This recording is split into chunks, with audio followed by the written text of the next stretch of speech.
Hello and welcome to a brand new episode of Black, White, and Red All Over. I'm Victor Dandridge, the hardest working man in comics. Brian Seymour, King of Comic Town in Columbus, Ohio. Yes, in the new location, 34 Delmont. You should be coming here to check out some cool books because we got some amazing stuff. You know what we should do? What? We should do a tour around the new shop. That should be something that we do At some point, yeah. If you guys would like to see it, comment below. Let us know. Okay, so we read some good books. Yeah. And this is kind of a crazy big week. This is the week that Ant-Man is coming out. Yeah. Ant-Man and the Wasp: Quantumania. So Gonna be huge. You guys excited to see it? I saw it already. I'm jealous. Don't be jealous. Don't be jealous. Don't be jealous. I don't want you to be jealous. Don't be jealous. Don't be jealous. Don't be jealous. Or... I didn't say that. I'm just saying don't be jealous. I don't want you to be jealous. But I saw it already. Yeah. Yeah. I'll have to wait. That's it. That's all I'm gonna say. That's all I'm gonna say. That's it. So that's a big week, obviously.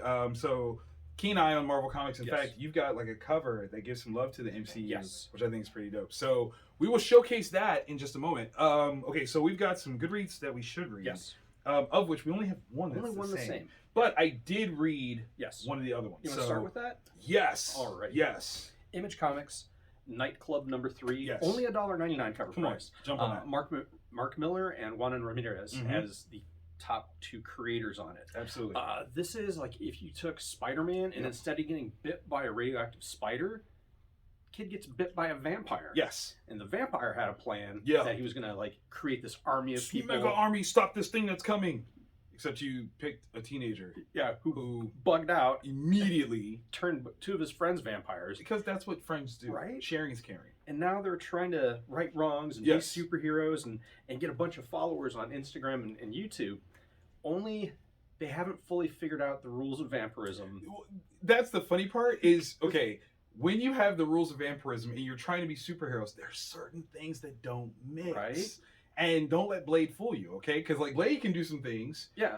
You guys can't. Yeah. There are certain rules that you can't do. And what I loved about this was the grounded nature of this one. Like they're like, oh, we could do this. And you're like, but if we do that, this happens, get caught, right? And we have to think this through. Like no matter how long can you live that double life as yourself as a teenager and a vampire?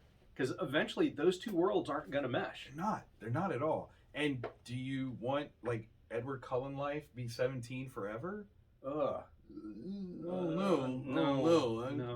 It's not a good look. Yeah. It's not a good look. So this one was a lot of fun. I definitely enjoyed it. You guys, all your pulls took all their books, and the ones that didn't get taken got damaged by UPS and Diamond. Thank you. So definitely grab this one. You're gonna be hard pressed to grab some here because they're gone. Yeah. Gone already. Sorry. What's amazing is I want to say that Mark's other book this week already sold out on the distributor level. Yeah. Which is crazy. We're going to talk about that one. Yeah. We're definitely going to talk about that one. Okay, so definitely enjoyed that one. Solid read. One that I read was Icon versus Hardware. This is Worlds Collide, Act 1, Milestone 30 years. Reggie Hudlin, Leon Chills, Dennis Cowan, Yasmin Flores Montanez, maybe? And then John Floyd and Chris Sotomayor.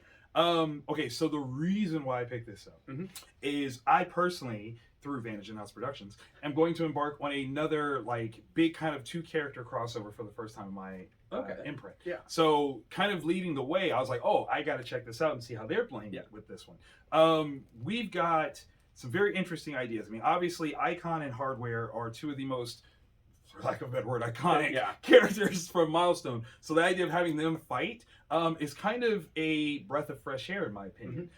This is something that in Black comics we don't do too often. It's usually kind of this homogenous, like, oh, all Black comic characters get along. But that's not true in mainstream characters, so why should that constantly be true for us? Very true. So kind of setting up the stakes for this one, it's interesting. There is some aspects of time travel, which you can kind of get the hint of with the clock. Yeah. So I'm not spoiling that, but it's very interesting how that's going to play out. And I think this is almost a multiversal representation of this conflict. And so it'll be really interesting to keep going with that. So interesting. Very, very interesting. I will probably be back for issue 2. Awesome. All right, next up for me, from Oni Press, we've got Rick and Morty versus Cthulhu. And the creators are Zub, Little, Ito, and Crank. Nice. So this is this creative team's journey through a bunch of different H.P. Lovecraft stories.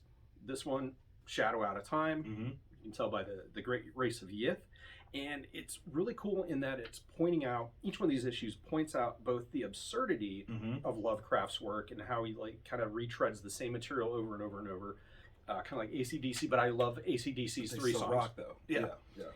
And then putting it up against the innovative ways that he made you think about our how small we are in reality. Okay.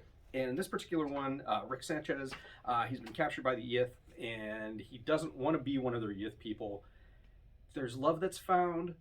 There's a bad door. So there's love that's like it's a love that's crafted. Oh yeah. Oh, you see what I did there? Trademark. Yes. But yeah, no, super fun. That's wild. Yeah. So do you think that there is ever going to be a crossover from stories that they do in the comics to the show? There should be. There should. Because of the multiversal nature of it. Yes. You would think that those two things would happen. I wonder why not. That's interesting. Next one I took on was Torrent. This one's from Image Comics, Mark Guggenheim. So, I mean, that's a level of storytelling. Justin Greenwood, Rico Renzi, and Keith Wood. I just kind of liked the vibe of this cover. Like the cover art, I was like, this is interesting. The colors are a little funky, and I want to try it. I want to see what it is. Yeah. We have this world where we have this character, Crackerjack. She is this superhero and meets this kid that's not her sidekick, okay? Not her sidekick. But he constantly shows up, and it's one of those things. But they're kind of establishing this world where she is this superhero, dealing with different levels of villains, actually having like kind of an arch nemesis that she's like fully aware of. Okay. But this aims to kind of take the idea of the typical Silver Age like superhero mythos and updating that hardcore. Nice. So when it comes to, a character, I have discovered your secrets, and we're gonna get some information out of you, and we're gonna make it real. And some of that information, the way that it's used, like things happen. Wow. So it's kind of a grisly, not gonna lie, but it's kind of fun to kind of see this very Silver Agey looking story, but with a female lead, possibly a female of color, and kind of seeing how this kind of plays out. So it's really kind of a fun one. I'm glad I just grabbed that one. I had no knowledge of this one before, so happy surprise. Awesome. Surprise. Yeah. All right, next up, we've got Avengers Forever number 14. Two different covers. The MCU cover, big shout out to that one. Dope. Yes, it is. Okay, so creative team on this one: Jason Aaron, Jim Tao, Frank Martin, Chris Sotomayor, he's been busy, Morty Hollowell. Okay, so this is my jumping off point, and I'll tell you why. All right. So I've had such fun with Avengers Forever and the like multiversal crossover pieces, but now I recognize that at this point, reading it as individual issues is a disservice. Yeah. Like there's so much that I want to go back and reference. Like, wait, what is this one? And I need a trade paperback now. Because there's all these different versions of Doom, all these different versions of Steve Rogers. Yes. Each one of these characters, it's not you're getting just one, you're getting the best or worst versions of them. Yes. And keeping track can be kind of really difficult. It's tough. It takes me back to Hickman when he did his Avengers World. Yeah. And like he would have charts of where everyone was. Yeah. I kind of need that. Like now we're at a point where there's like 50-11 Dooms, right? And then there's like 60 Thors, and like it's just kind of tough. But I did enjoy this one. Yes. It was. That's the problem. Yes. Because it's so fun, it's so enjoyable, but there's so much going on that you need to be able to just sit down with one trade paperback and kind of absorb everything and be able to thumbnail and so go you back can just kind of forth. go, oh wait, this thing is, because that's literally the complaint here. There's so much daggone story for me to love that it's hard to keep track in a single issue setup. There are worse things, okay? Like literally way worse. The Steve that we had in this broke my heart. Broke my heart. Right? 100% encapsulating everything that is good about Steve Rogers in this character. And once this is over, we're never going to see more of them. And that's the part that kills me. Right. You know what? This is actually one of the first times where I've actually read a crossover, and I was disappointed that there wasn't like that side issue series, because those Steves, I would have read that. Right. I would have read that. Like 1,000,000% I would have read that. So this is kind of one of those things where Jason Aaron is showing like the breadth of what he can do, but this should have been like Civil War, where there's one constant through line, and then there are other ancillary side books that we all just love. Yeah. The one time Marvel should have done that instead of almost every other. Yeah. So good. Literally, So good. Literally right. Okay, so moving on from the good reads that should read. Wait. What's the total price point that we have on those? So I think 4, 8. Oh, not bad. I think me 10. 4, 8, 10. Not bad. Minus 13. So not bad. Not bad. So if you got an extra 13 or $10, grab these. Scoop these up. Okay, so now it's time to move on to the must reads. Yes. The ones that if you have any money, you gotta walk out of the shop with these. Yep. Okay, so we've got two that are the same. Two that are the same. Where do you want to start? I think probably going to say that's book. Oh yeah. That's all right. So let's see. Why don't you Mosely? Mosely was one that I seriously considered picking up for this round of reading. Okay, Mosely number 2. Boom Studios. This is Rob Glory, Sam Lofty, and Jean-Francois Boulet. So we're talking technological advance. It's separated society. Those that have given into the tech integration, those that have not. Like technology, like robots are sentient. There's true AI, and the world is now being this very somewhat divisive, if not enslaved, space. Right, where the tech has offered an integration of life that could be good, could be bad, hard to say. So with this in mind, we've got Mosely, who is basically like this freedom fighter, I think, for lack of a better word, is what I want to call it. But he's suddenly imbued with some sort of power. We don't fully understand this power, but it is basically this ancient energy allowing him to fight these new technological gods and free the people. Like it's kind of amazing. I wonder if like Mosely is kind of like Moses, and that's kind of what we're going with this. I kind of dig it. Super dope. A lot of world building though. Oh yeah, and that's only by issue 2, right? Issue 2, like we're like Rob actually did a backstory so that we learned a little bit more about another character that was recently introduced. It's phenomenal. And I'm pretty sure this is part of strip cover returnability for Boom for number 1. And what that means is, after a certain time period has passed, stores can tear the covers off of the books, throw out the book, and return the covers to Diamond or their distributor for credit. So that means those books will not be available. So definitely, if you're even thinking about it, recommend picking them up. Yeah, and those books, when they get thrown out, you scoop those out of the trash and you decoupage like a drawer or dresser, and you don't read the books. You just decoupage and create other stuff with it because you're not allowed to have those. Yeah, definitely not. That's my story, and I'm sticking. Right, that never happens. Never happens. What? Get out of here.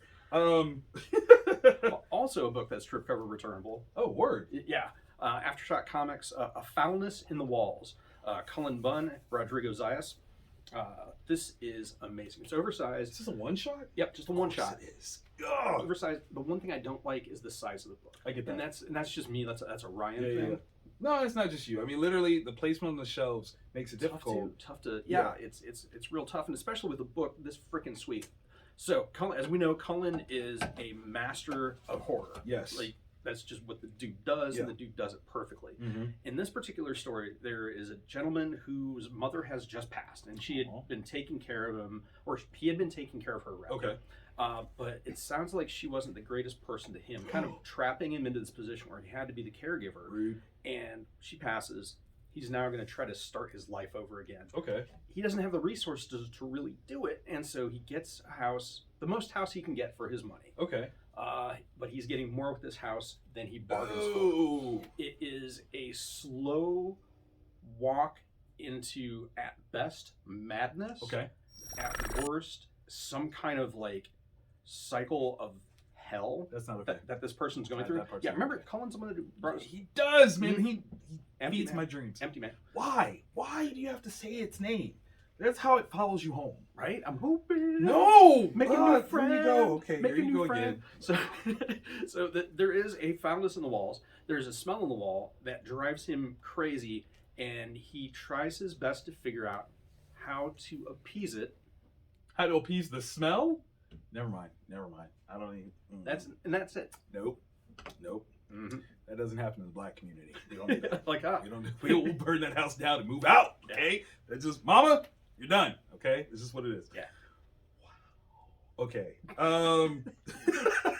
Moving on. This is scaring me. Okay, this is the penultimate issue.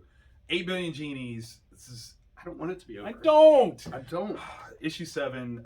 Charles Soule and Ryan Brown. Okay, so everything happens in these jumps, right? First, it was the first 8 seconds, 8 minutes, 8 hours, 8 days, 8 weeks, 8 months. We are now to the point where it's been 8 decades. Since the wishing has been upon us. We are seeing characters that we have come to know and love reach their literal end. Yeah, like we've seen them from the very first moment of the genie apocalypse. Yeah, to where good word. They're elderly. They're passing away. We're seeing their children grow up. Yes, and because imagine that, right? So like you grow up in a world where all of a sudden at 8 years old, you get a genie. Yeah, and you can do whatever you want. Yeah, and then you're told like, well, are you responsible enough for a genie? I was given a genie, okay? Yeah.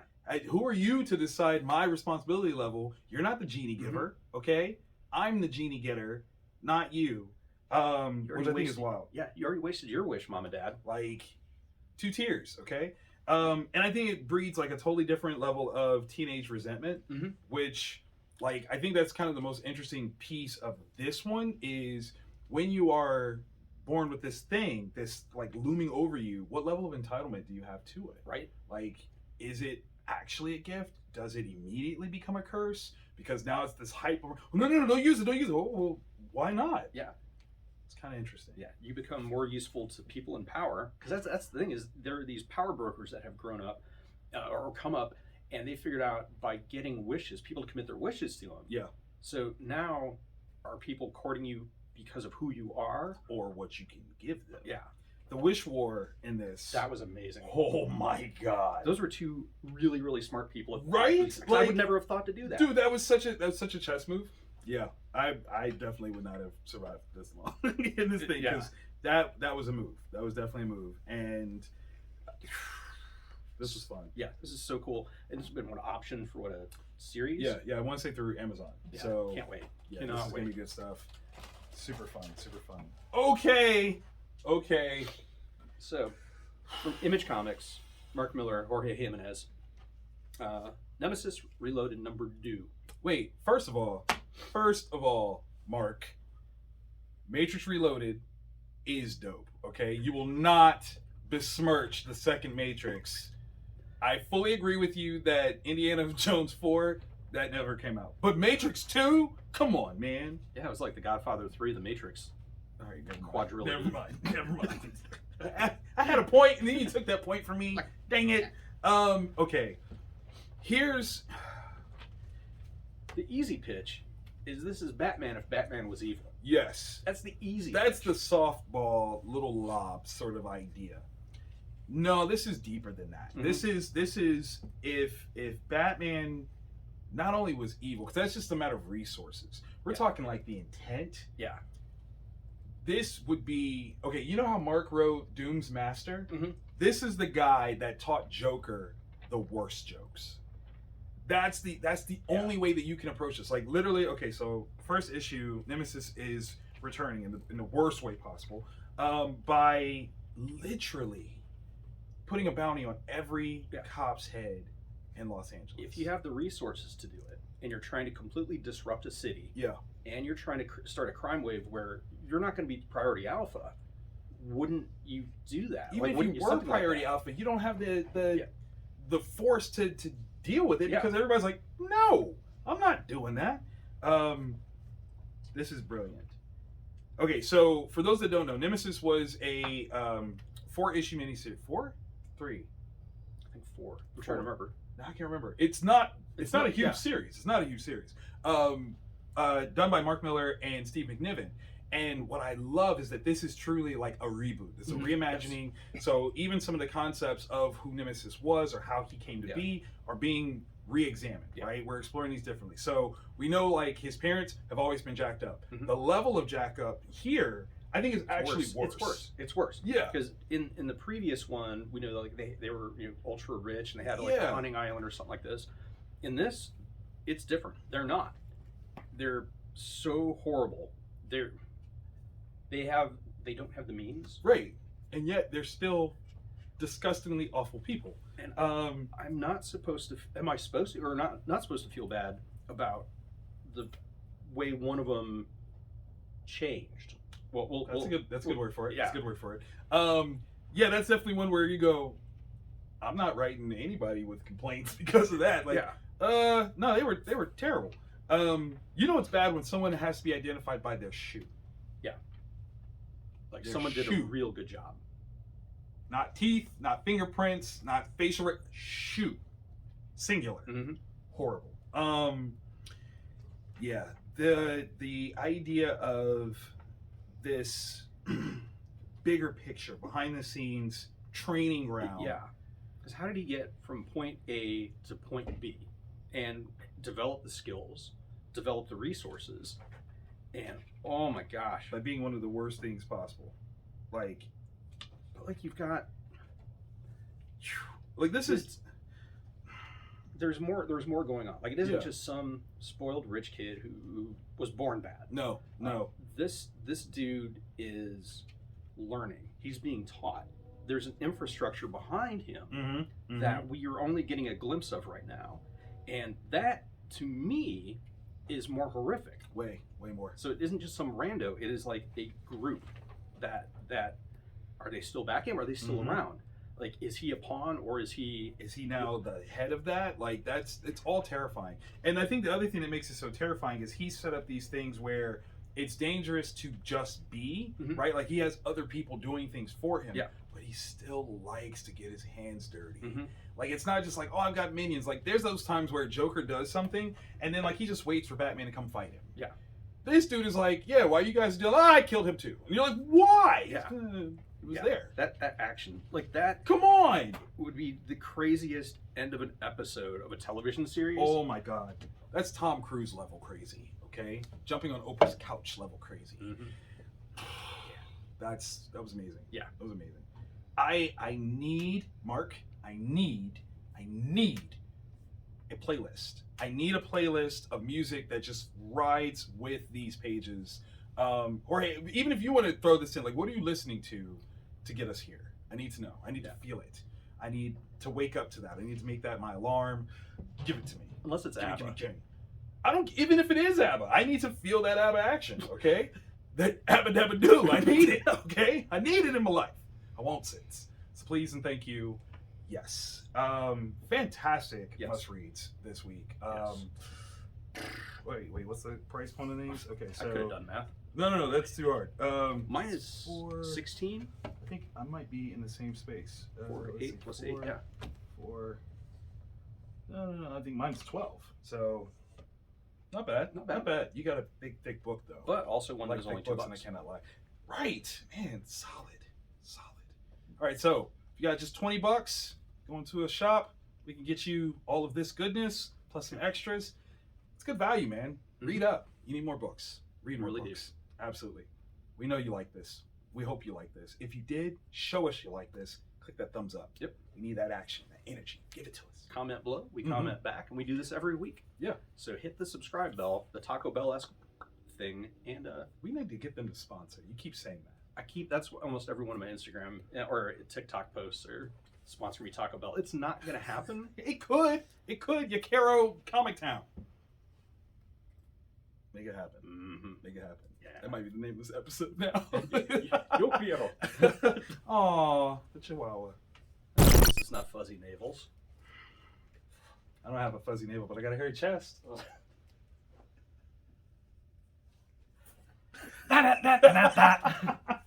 Yum.